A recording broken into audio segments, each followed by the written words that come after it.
यो चाहिँ फुलन्दीको बुवाको घर कस्तो राम्रो संरचना बनाएर राखेको रहेछ।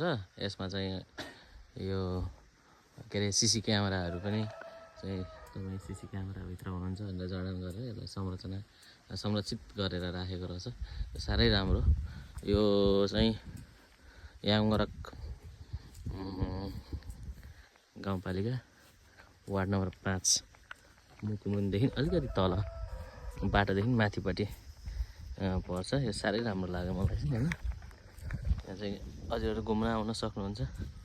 एउटा घर यसलाई संरक्षित गरेर राखेको रहेछ।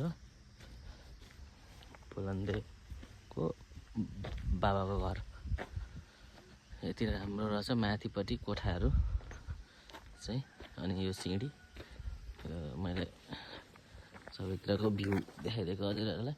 हजुरहरू घुम्न आउन सक्नुहुन्छ।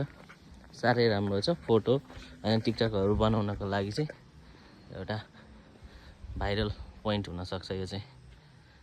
यहाँबाट उग्रेको बेला चाहिँ यता कञ्चनजङ्घा हिमाल त्यसै गरी